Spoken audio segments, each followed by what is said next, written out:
Fear, anxiety, depression, worry, shame, guilt, all negative emotions that have huge impacts on our finances and abilities to budget for life. My name is Kay. Welcome to Conversations with Your Practitioner.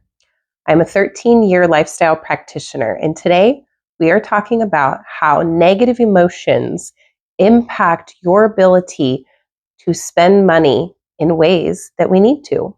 This was a conversation I had with my audience on Instagram just a few days ago. How your negative emotions absolutely have a huge influence over your spending habits and your budgeting habits.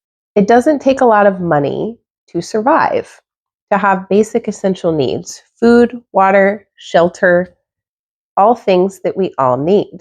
While they feel very expensive nowadays, if we sit and worry about them, this actually adds to, meaning that it will enhance those feelings of worry, of shame, of fear, of guilt, and uncertainty. All of these emotions end up creating something called scarcity mindset. Many times when an individual is in scarcity mindset, we tend to overspend, or we tend to fear that we don't have enough, so we buy more than we need in that time, which can cause us to lack in other areas.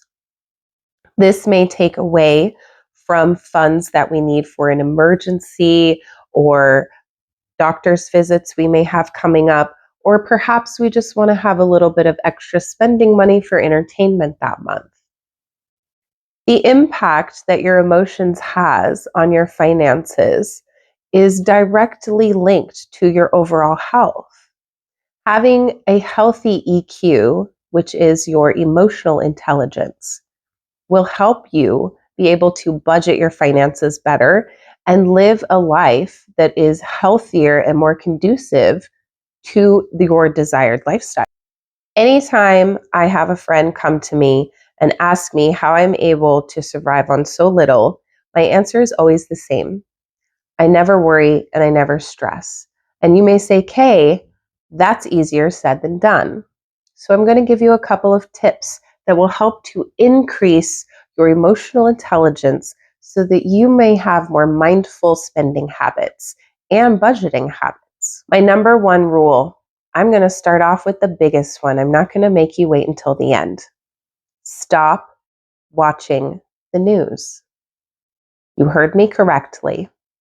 If it is that important, you'll know about it. I did not have to go look up the news to know that COVID was happening. It was happening. If something is really that important, you will know about it in your daily life.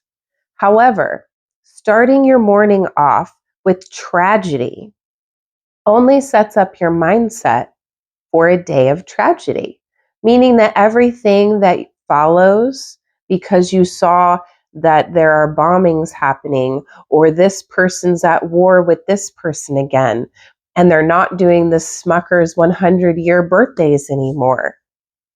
Suddenly your anxiety is up here when we want it down here. Being able to stay even-keeled and having emotions that stay even when bad things are going on in the world, will help you stay more emotionally stable to make clearer decisions. When we start our day with the news, oftentimes we immediately shoot up our stress hormones. Cortisol and norepinephrine end up rising, and the entire day turns into this versus this. So my number one suggestion is stop starting your day with the news. If you really must know what's going on, look at it at a different time of day. It's still going to be there. It hasn't gone anywhere. You could check it the next day and whatever happened yesterday will still have happened. So relax, take a deep breath, and know that what you desire to find out will still be there for you later after you started your day. My second recommendation is to make time to sit down with your own emotions and listen to them through journaling or meditation. Yes, I said journaling and meditation. I have been doing this for decades in my life now, and it is probably the number one thing that helps me the most, outside of not watching the news. Being able to sit down and listen to yourself, where most people say, oh, I can't sit with my thoughts. Yuck, yuck, yuck, yuck. But your thoughts, your emotions, they're trying to tell you stuff about yourself. If you close yourself off from those emotions, you are more likely to continue to be numb and make uninformed decisions. This includes purchases, whether you're purchasing a house, groceries, or gas for the day. It is always important to have a clear mind and good cognitive functioning. Being able to listen to your emotions. I'm really angry right now. Why am I angry? Well, that person in line cut me off. They didn't use their signal when they were switching lanes and they cut me off. Oh, I'm angry because I would not have done it that way. Anger is oftentimes tied to someone else not doing something the way that we would do it. Anxiety, fear, shame, guilt are all emotions that we often feel when someone is projecting on us. You dress that way? Gross. They shamed you because they wish they could dress that way and feel comfortable. Listening to our emotions is a skill. It's a huge skill.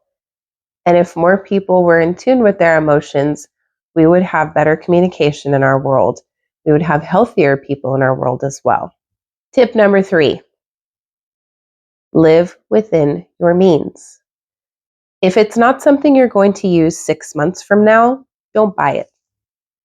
If it's not something you're going to consume within the next few days, don't buy it. If you already have duplicates, don't buy it. Spending money is not as difficult as we have been groomed to believe. It only takes a little bit of education and understanding that money is really just energy flowing in and out of our lives every single day. Money comes to you as you need it, and it flows to the next person as they need it. That is why we have currency exchange. I hope that my 3 tips help you to spend your money more mindfully now. Being able to have a budget that fits the lifestyle we desire to live is a really great way to relieve stress, anxiety, fear, and worries. But it takes a little work in other areas of our life. We want to make sure that we listen to our emotions and we sit with our feelings so that we can know how to make better informed decisions. Being in tune with yourself allows you to do this. We are then able to make clear-headed decisions. When you get upset, when you get angry, or when you get anxious or fearful, there's a part of your brain that starts to take over called the amygdala, and it shuts down other parts of the brain. We end up with snap decision responses that are thoughtless. This can lead to overspending, under budgeting, and overconsumption in many ways. No news? Watch it at a different time of day. Sit with your emotions and journal. Go into your past, man. Dig deep. I know it hurts, but no one said that healing was beautiful and messless. Quite messy. And live within your means. These 3 things will in fact help you. And once you start creating a routine around those 3 habits, they will come like they are second nature to you, and you will never think about them ever again. Don't forget to hit subscribe if you found this information helpful.